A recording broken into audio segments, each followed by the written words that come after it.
Yun, mga kababayan, mga kabarangay, maganda. Kaya ang saya ni Daddy Frankie. Talagang walang mapaglagyan ng saya. Sobra-sobrang saya. At thank you talaga ako kay Lord dahil siya ang gumawa ng paraan.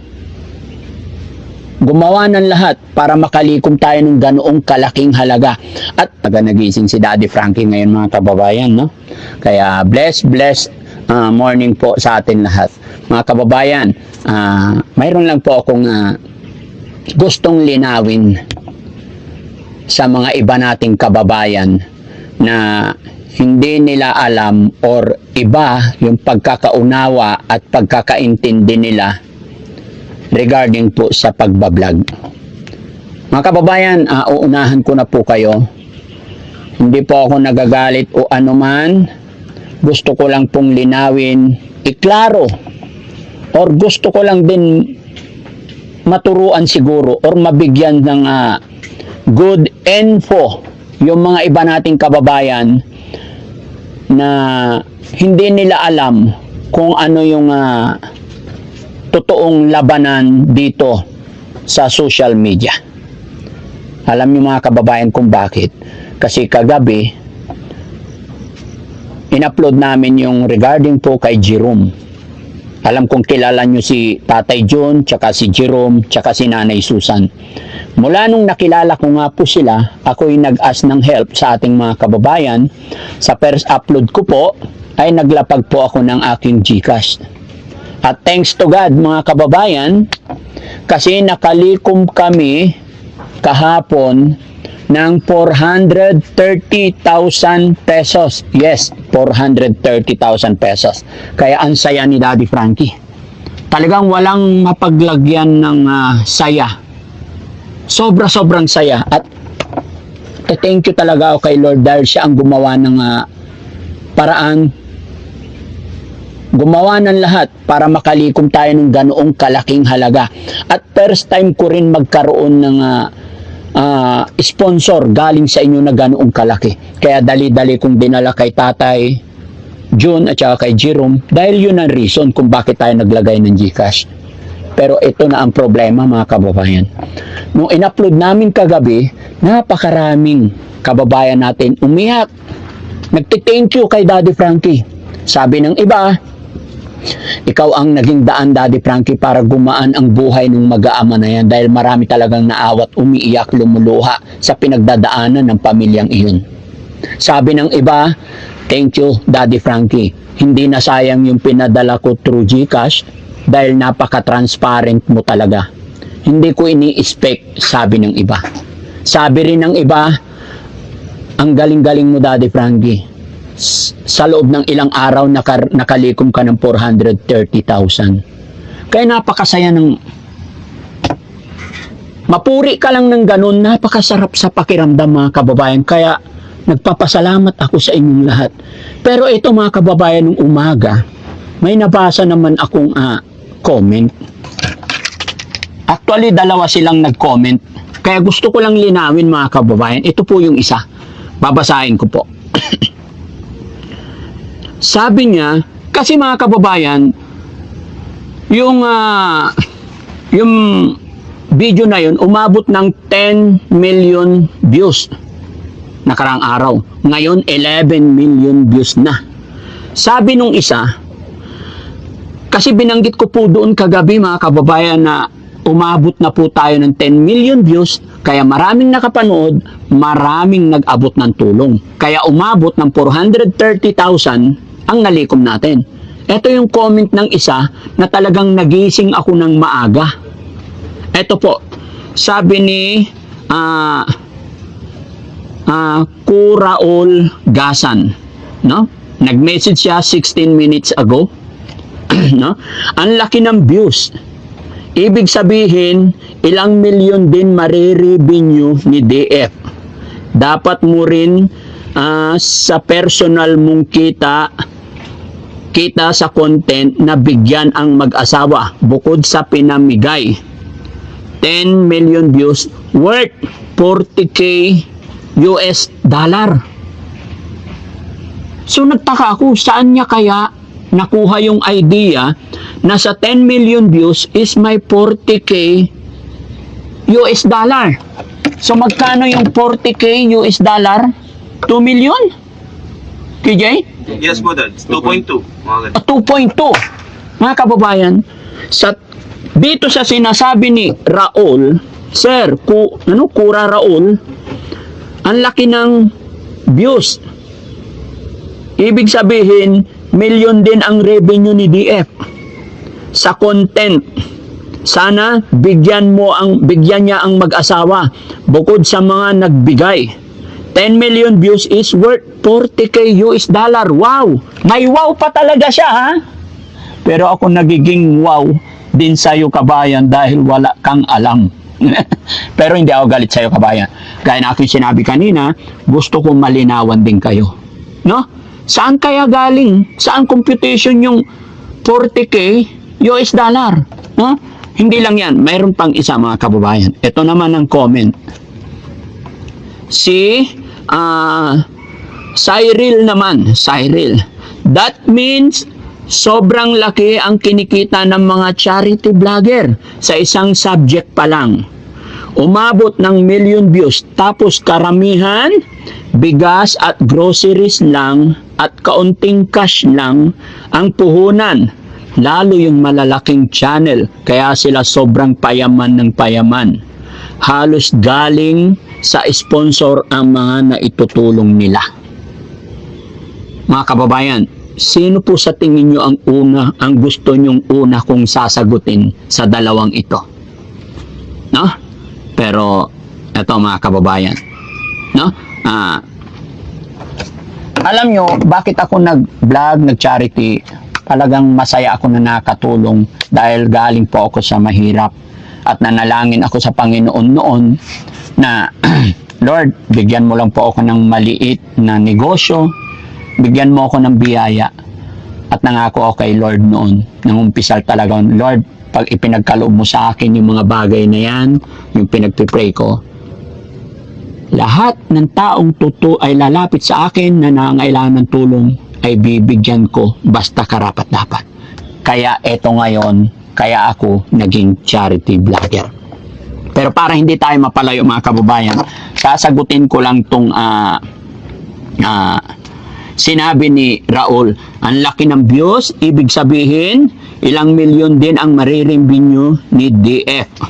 So dapat lang nabigyan niya yung mag-asawa doon sa kinita niya. Kasi 10 million views is worth 40k US dollar. So it means kung 40k sa times 55 lang is 2.2 million. Sir, mawalang galang na po. Para maging klaro sa inyo, sa kwenta mo na 10 million is 40k US dollar, much more. Kung kikwentahin mo ngayon yung views niya na 11 million views na siya ngayon. Pero for your information, sir, ipapakita ko rin sa iyo. Makikita nyo rin dito mga ito. Ang kinita ng 11 million views sa ngayon, mga kababayan, is, eto na, 515. Pakita mo. Ayan. Kaya po nagulat ako nung nabasa ko na 40k US dollar yung kinita ko daw. Sabi niya. Samantalang dito, $515 pa lang sa 11 million. Much more kung siya ang magkwenta, malalaman niya 11 million, baka mas mataas ba, baka 3 million na. Wow! Wow talaga kung 3 million ang kita ko sa isang videos. Ay wow! Diba? Pero pasensya na mga kabayan. Kaya ako to ipinakita para maging malinawan, lalo na yung mga kababayan natin na hindi nila alam yung labanan dito. Ang sagot ko po sa kabayan na dapat lang ako magbigay, kabayan, nakalimutan mo yata. Nung unang natagpuan namin si Tatay June, unang punta ko pa lang sa bahay nila, hindi pa namin na-upload ang video dahil naawa ako sa mag-ina, nagbigay na po ako ng 10,000 pesos. Wala pang upload yun.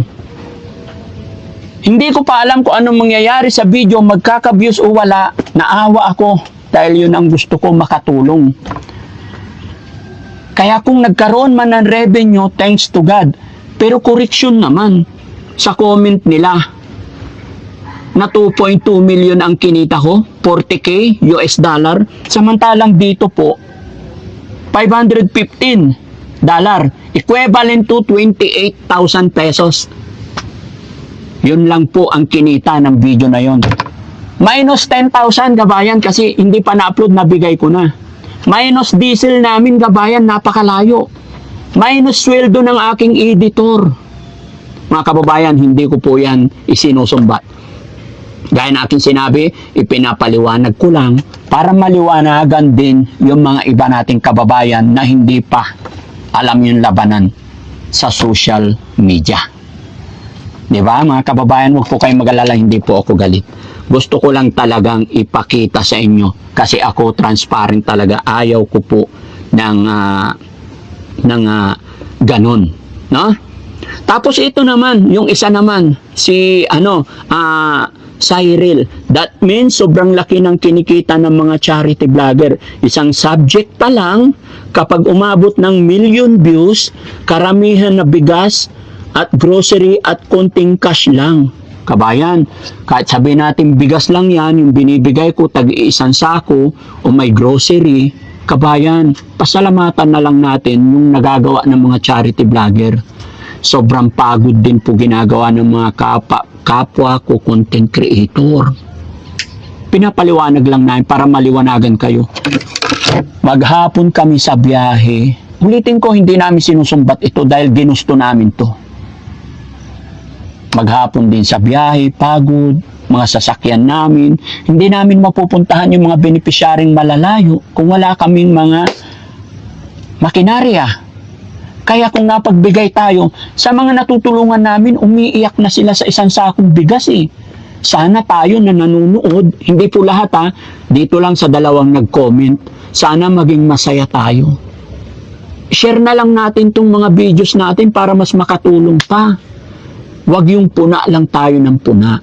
Ay kung hindi kayo naniwala, mga kababayan, may anak din siguro kayo, may mga cellphone din kayo, try nyo po mag-upload, mag-video, try nyo lang or magtanong-tanong din kayo sa mga kakilala nyo, mga content creator dyan. Dugot pawis din talaga ang puhunan yan bago makapag-build ng community. No? Kaya mga kababayan, sana maging masaya kayo sa mga natutulungan natin. Ilang taon? 17 years. Sobrang paghihirap ni Tatay Jun at ni Jerome. Natagpuan ni Daddy Frankie. Nakalikom tayo ng 430,000. Umiyak sila sa tuwa dahil matutulungan na sila. Nadala ko sila sa pagamutan. Dapat maging masaya na lang tayo. Hindi yung sisitahin natin yung nagagawa ng kapwa natin. Hindi natin ikakayaman yun. Diba? Saan nyo nakuha yung 40,000k US dollar? Eh di sana ang yaman-yaman ko na. Eh kung ano yung tsura ko nun hanggang ngayon, ganun pa rin eh. Diba? Okay. So, eto pa mga kababayan. Meron pa akong ipapakita sa inyo. Proof. Yung sinasabi yung kada million views. Kada million views is malaki na ang kita namin. Eto. Saan na yung million views dito? Napakahirap ng labanan mga kababayan. Saan na? Hanap tayo ng million views. Ito, 1 million views. Another 1 million views kay Jerome. Papakita ko sa inyo yung revenue niya. 1 million views. $32 lang po. So magkano lang yung $32? To 5? Tama? Huh? 1.5 mahigit. Oo. 32 times 5.5. 1,760 lang. 1,760 lang. Nakita nyo ba si Daddy Frankie kung paano magbigay? Araw-araw. Di ba mga kababayan? Ito proof. 1 million views. $32 lang po. Hindi po ganoon kalaki. Tapos ang upload namin, madalang magkaroon ng million. Kaya lang may mga upload yan. Ayan, tingnan mo. 450. Ha? $22 lang. Ang liit. Hindi ganun kalaki. Kaya nga po, pinapaliwanag ko. Sana huwag kayong magalit mga kababayan. Hindi po ako galit sa inyo. Naawa lang ako doon sa mga taong iba, yung instinct, yung pananaw. Mali. Hindi nila alam. Kung natatandaan nyo, may isang content creator din nag 20 million views. Hindi po pare-parehas. 20 million views naman yung upload niya. 500 something lang din. Dahil depende po yan kung pinatapos nyo, share ninyo, depende sa haba. Meron akong kaibigan, nag-viral din, sinisita rin siya dahil nakalikom siya ng 320,000 through GCash din sa kanyang beneficiary dahil ang views naman sa kanya is 20 million. Pero sa akin, 10 million, nakalikom tayo ng 430. May parating pa. Diba? Pero ito mga kababayan, sana naging maliwanag sa inyong lahat. Muli po, hindi po ako nagagalit or nagsatampo. Naawa lang ako sa mga iba na hindi nila alam. Kaya ako ginawa ang video ito. Pero sana naging malinaw sa atin lahat at maraming salamat po. Naway hindi kayo magsawang sumuporta kay Daddy Frankie. At ulitin ko po sa mga nagko-comment na sana hindi ko na raw pinakita yung 430,000, paano hindi ko ipapakita? Di akong mapapasama. Galing po sa sponsor yun, through GCash. Kaya kailangan na ipakita ko talaga. Dahil karamihan sa mga nag-upload sa atin is malalayong lugar. Di ba? Kasi kailangan transparent si Daddy Frankie. Pangalawa, sa mga nag-aalala, hindi ko na raw pinakita para si security ni Tatay June at Chanay Jerome, gumagawa rin po kami ng paraan. Hindi naman po namin pinapabayaan. Abangan nyo na lang po sa mga susunod na upload namin. Makikita nyo kung paano yung ginagawa ng Team Daddy Frankie. Ha? So, yun, mga kababayan, mag-iingat po kayo parati. Ito, may bagyo yata parating sa atin at umaambon. Madilim mga kalangitan. Kaya mag-iingat po tayo. Mahal ko po kayong lahat, mga kababayan. God bless po sa atin lahat. Thank you po.